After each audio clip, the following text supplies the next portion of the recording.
il était 23 heures, par une nuit glaciale de décembre à Chicago, lorsque Destiny Williams, une adolescente de 14 ans, frappa à une porte en bois et demanda à un millionnaire si elle pouvait dormir dans la niche de son chien.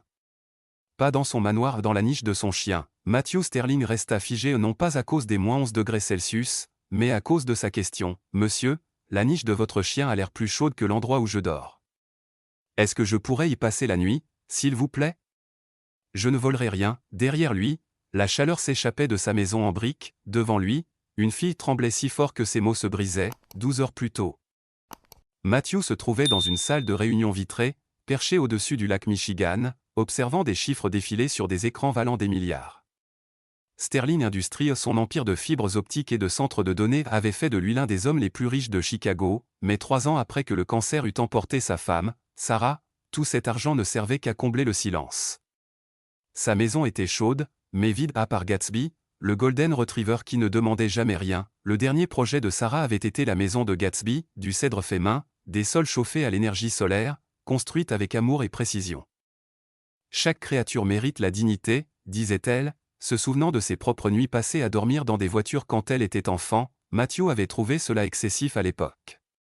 Maintenant, c'était tout ce qui lui restait de sa compassion. Ce soir-là, en promenant Gatsby sous les lumières de Noël, il entendit frapper pas à sa porte d'entrée, mais dehors, il trouva Destiny debout à côté de la niche de Gatsby, petite, mince, sa veste dérisoire face au vent de Chicago.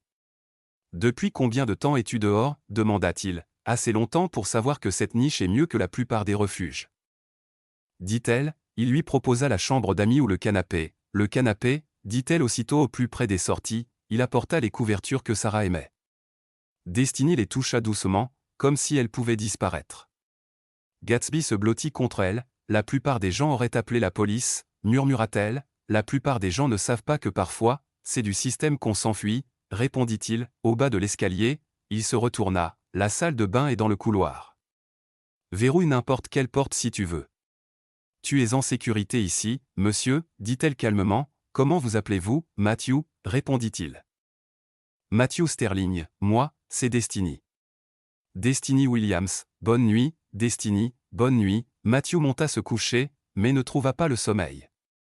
En bas, il entendait la respiration lente de Gatsby, le bruissement d'une fille vérifiant les serrures, testant si la sécurité était réelle ou juste un autre mensonge de cette ville. Le matin arriva, lumineux et cruel, la lumière rebondissant sur la neige. Pendant un instant, Matthew crut avoir rêvé, jusqu'à ce qu'il entende l'eau de la douche.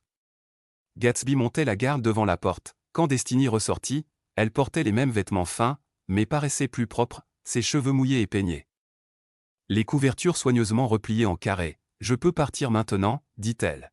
« Je sais que ce n'était que pour une nuit, la température va tomber à -15, » répondit Matthew en remplissant la cafetière. « Tu ne peux pas retourner dehors, j'ai survécu à pire, survivre, ce n'est pas vivre. » Il cassa des œufs dans une poêle, préparant le petit déjeuner sans lui demander « Quel est ton plan pour aujourd'hui ?» Le même qu'hier. Rester au chaud. Trouver à manger. Rester invisible, ce n'est pas un plan. C'est une mort lente, c'est tout ce que j'ai. Il ravala l'envie de discuter.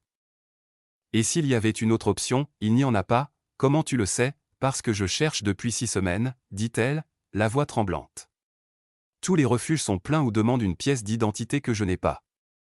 Tous les endroits qui aident les enfants veulent me remettre dans le système et c'est justement ce dont je fuis. Matthew éteignit la cuisinière. De quoi fuis-tu, Destiny? Elle hésita, caressant les oreilles de Gatsby, d'un foyer de groupe, dans le South Side. Au début, tout allait bien. Puis un nouveau conseiller est arrivé, Travis Wilson. Trop gentil. Prenait des photos pour les dossiers, posait des questions. Offrait des privilèges spéciaux. Le ventre de Matthew se noua. Continue, mon amie Keisha a été appelée pour un entretien privé un soir. Le lendemain, elle avait disparu. Ils ont dit qu'elle s'était enfuie, mais elle avait peur du noir. Après ça, j'ai commencé à faire attention à des hommes en costume qui venaient tard, des filles qui revenaient des entretiens changées, silencieuses. Une fois, j'ai entendu Travis au téléphone. Il parlait de marchandises et d'acheteurs. J'ai mis une semaine à comprendre. Il vendait des informations sur nous, mon Dieu, murmura Matthew, les poings serrés, alors je me suis enfui. Il me cherche depuis, il faut prévenir la police. Non, dit-elle vivement. Travis a des relations. La moitié des flics là-bas ferment les yeux. J'ai essayé d'en parler à une assistante sociale, elle m'a dit que j'inventais pour attirer l'attention. Personne ne croit les filles comme moi, la sonnette retentit. Destiny se figea. Matthew jeta un coup d'œil par la fenêtre, Madame Bradford, sa voisine, manteau de fourrure, le jugement inscrit sur le visage. Reste ici, dit-il en ouvrant la porte. Matthew, sourit-elle d'un air pincé, j'ai vu que vous aviez de la compagnie hier soir, la fille d'une amie. Elle a raté son train. Ah. Bien sûr. C'est juste que. Les gens parlent. Une jeune fille noire à cette heure-là, ce n'est l'affaire de personne, répondit-il froidement, je me soucie seulement des apparences. Vous êtes un homme en vue, cher. Il existe des canaux appropriés pour la charité, ce n'est pas un cas. C'est une personne, bien sûr, je sais ce que vous vouliez dire. Merci de votre sollicitude. Il referma la porte, Destiny se tenait dans le couloir, le visage impassible, elle a dit foyer comme si j'étais quelque chose à enfermer, elle a tort, répondit-il, elle est riche. Les riches ne se trompent jamais et du moins, pas dans leur tête. Il ne put qu'acquiescer, certains mesurent la valeur d'une personne à son code postal. Ils sont ruinés là où ça compte vraiment, ils mangèrent en silence pain grillé, fruits et jusqu'à ce qu'un SUV noir passe lentement devant la maison. Trop lentement. Délibérément. La fourchette de Destiny resta suspendue, on doit se mettre à l'abri, chuchota TL, qui sait, je ne sais pas, mais s'ils fouillent ce quartier, c'est qu'ils savent que je suis proche. Le SUV fit demi-tour, s'arrêta 3 maisons plus loin, la voix de Destiny trembla, ces hommes me cherchent. S'ils me trouvent ici, vous serez en danger aussi. Je devrais partir. Non. Matthew nota le numéro de plaque, s'ils te traquent, on ne se cache pas. On se bat, vous ne comprenez pas ces gens, je comprends que tu as 14 ans, que tu as peur, et que tu es incroyablement courageuse. J'ai des ressources, de l'argent, des avocats, des contacts.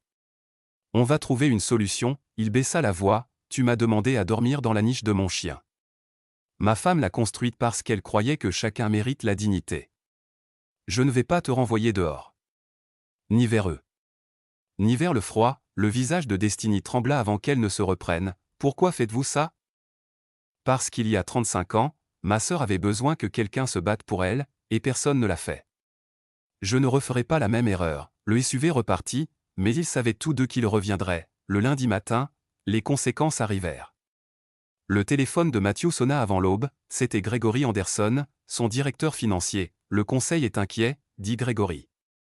Madame Bradford les a appelés. Quelque chose à propos d'une mineure en fuite que vous hébergeriez, ce n'est pas une fugueuse. Elle échappe à des abus, alors appelez les autorités compétentes, elles l'ont déjà trahi. Matthew, pensez à votre image, dit Gregory. Tendu. Un homme de 52 ans, célibataire, une fille de 14 ans, ne continue pas, le ton de Matthew le glaça, j'essaie de vous protéger et de protéger l'entreprise. Nous avons des actionnaires, cette fille a un nom. Destiny. Et ce n'est pas un problème à confier à quelqu'un d'autre, les bonnes intentions n'effacent pas les risques juridiques, soupira Gregory. Appelez les services sociaux. Faites un don si vous voulez, mais la garder là est dangereux, elle reste. Donnez-moi 72 heures, 72, concéda Gregory après un silence. Ensuite, si ça fuite, elle doit aller aux autorités, quand il raccrocha. Destiny pleurait en silence, les larmes glissant sur son visage comme si elle avait appris à pleurer sans bruit. Je suis désolé, murmura-t-elle. Je ruine votre vie, tu la sauves, répondit-il doucement. Je marchais comme un fantôme depuis 3 ans. Tu m'as réveillé. Il lui tendit son téléphone, raconte-moi tout, Travis, les filles, le foyer. Si on veut se battre, il me faut la vérité, Destiny essuya ses larmes, reprit contenance, il y avait 43 enfants. Travis est arrivé il y a 6 mois. Il apportait des pizzas, offrait des privilèges, prenait des photos pour les dossiers. 3 filles ont disparu, 14, 15 ans, toutes noires ou latinas, sans famille pour poser de questions. Il les appelait fugueuses. J'ai commencé à faire des recherches sur la traite, avec les ordinateurs de la bibliothèque. Les schémas correspondaient. Les photos, les questions, les filles qu'il choisissait. Il ciblait celles que personne ne remarquerait.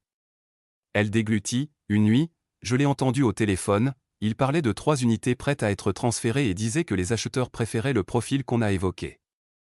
Il a ri. Il a dit que l'État nous payait de toute façon pour les héberger, Matthew sentit la colère brûler derrière ses côtes. Le lendemain, dit Destiny, Keisha a été convoquée pour un entretien privé. Cette nuit-là, elle avait disparu. Son sac était encore là. Son inhalateur était sur la table de nuit. Elle ne partait jamais sans. Sa voix se brisa. Je savais ce qui s'était passé. Je savais que j'étais la suivante. Alors je me suis enfui. Tu en as parlé à quelqu'un, demanda Matthew, une travailleuse sociale est venue 2 jours plus tard. Je lui ai tout dit. Elle a pris des notes, a dit qu'elle allait regarder cela.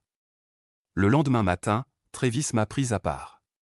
M'a demandé si j'avais des préoccupations à discuter en privé. Il savait. C'est là que j'ai compris qu'il était protégé. Alors je me suis enfui. Matthew faisait les 100 pas, la fureur transformée en résolution. Voilà ce qu'on va faire. J'appelle mon avocat, le meilleur avocat de la famille à Chicago. Nous documenterons tout, nom, date, visage. Puis nous irons au FBI, pas à la police locale. Et s'ils ne me croient pas, ils te croiront parce que moi je te crois. Et maintenant je suis le témoin, il ouvrit son ordinateur portable. Nous trouverons des preuves. Les heures passèrent. Destiny décrivit les lieux, les heures, les visages.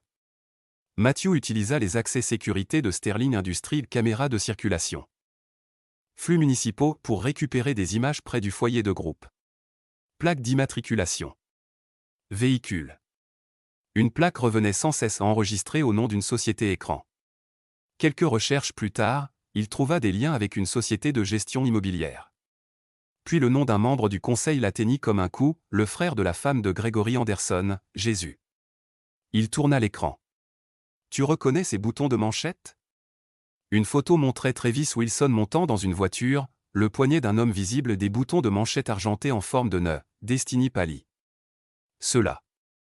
Je les ai vus au foyer sur un homme qui rendait visite à Travis 2 fois. Elle agrippa le bras de Matthew. C'est ton ami. Ton directeur financier, Gregory. Le nom avait un goût de poison. Il sait que tu es ici, dit Matthew doucement. L'appel du matin, la pression pour appeler les autorités, le tout s'imbriquait. Il ne s'inquiète pas du scandale, dit lentement Matthew. Il s'inquiète d'être exposé. Destiny commença à vérifier les serrures. Ils viendront pour moi. Matthew chercha son téléphone mais il vibra d'abord. Un texto d'un numéro inconnu, tu as quelque chose qui nous appartient. Rends-la indemne ou ça se complique. Parking. 2 heures. Viens seul, Destiny le lut par-dessus son épaule. C'est un piège. Je sais, il transféra le message à son avocat, à 3 amis et à son chef de la sécurité. Mais on ne fuit pas, on met fin à ça. 3 appels. Le premier, son avocat. Je vais peut-être devenir soit un héros, soit un criminel. Enregistrer tout ce que j'envoie. Le deuxième, son détective privé. J'ai besoin de tout sur Travis Wilson et Gregory Anderson 90 minutes. Le troisième, son chef de la sécurité. Suivez-moi. Restez cachés. Si je ne sors pas dans 30 minutes, appelez le FBI. Matthew, chuchota Destiny.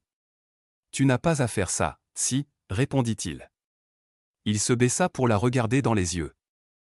Ma sœur avait ton âge. Personne ne s'est battu pour elle. Elle a disparu depuis 35 ans. Je me bats pour toi, pour Keisha, pour chaque fille qu'il croyait qu'on ne remarquerait pas, et s'il te blesse, alors tu fuis. Prends Gatsby. Va à cette adresse, la maison de mon avocat, et raconte-leur tout, promets-le-moi, elle le serra fort. Fais attention, je le ferai. Verrouille les portes. Si quelqu'un d'autre que moi revient, fuis, il la laissa entourer de tout ce que l'argent pouvait acheter et des planchers chauffants, des couvertures douces, un golden retriever gardant une niche en cèdre construite avec dignité, le parking était en béton et en ombre. Les caméras avaient des angles morts volontairement. Matthew se gara au 3e niveau. Son téléphone enregistrait, son équipe de sécurité attendait 3 étages en dessous.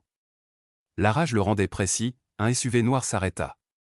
2 hommes en descendirent, Travis Wilson et un homme plus âgé en costume cher. Monsieur Sterling, dit Travis, souriant trop largement.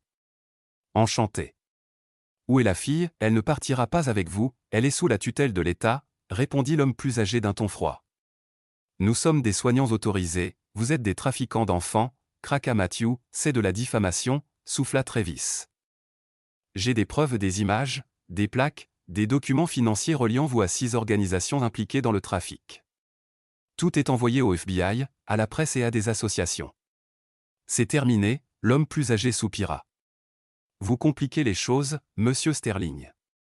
Nous préférons la simplicité, une camionnette arriva derrière. 2 autres hommes en sortirent. 4 contre 1, vous êtes un homme riche qui sombre depuis la mort de sa femme, dit l'homme plus âgé, d'un ton glacial. Vous avez enlevé une mineure. Tragique, ou, ajouta Travis, vous rendez notre propriété, et tout le monde rentre chez soi. Ce n'est pas une propriété, légalement, c'est quelqu'un sans nom, dit Travis. Des filles comme elles disparaissent tous les jours, je suis sa connexion maintenant, dit Matthew d'un ton calme. Et je suis quelqu'un.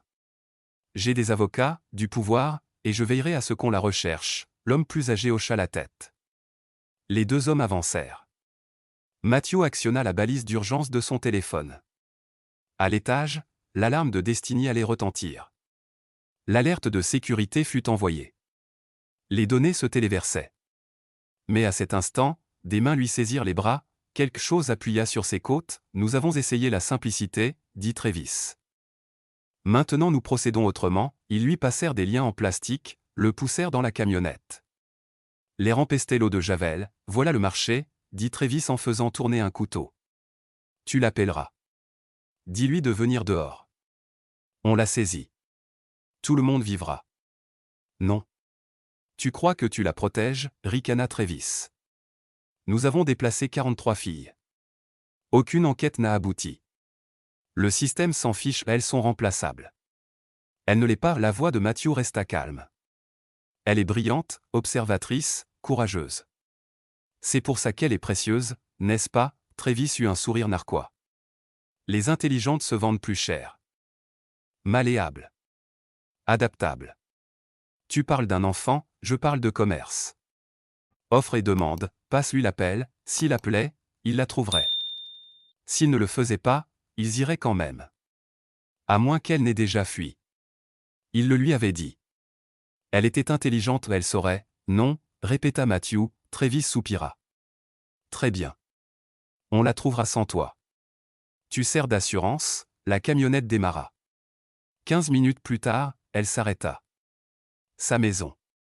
Les lumières allumées. Aucun mouvement. Ils frappèrent, puis défoncèrent la porte. Des minutes passèrent. Travis ressortit furieux. Parti. Le chien aussi.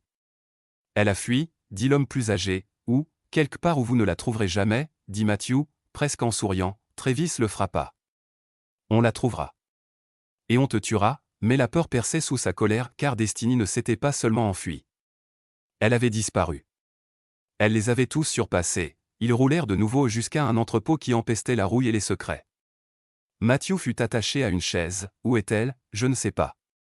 Et je ne te le dirai pas même si je savais, les heures s'étirèrent. Puis des sirènes. Des cris. La porte vola en éclats. Des agents du FBI envahirent la pièce.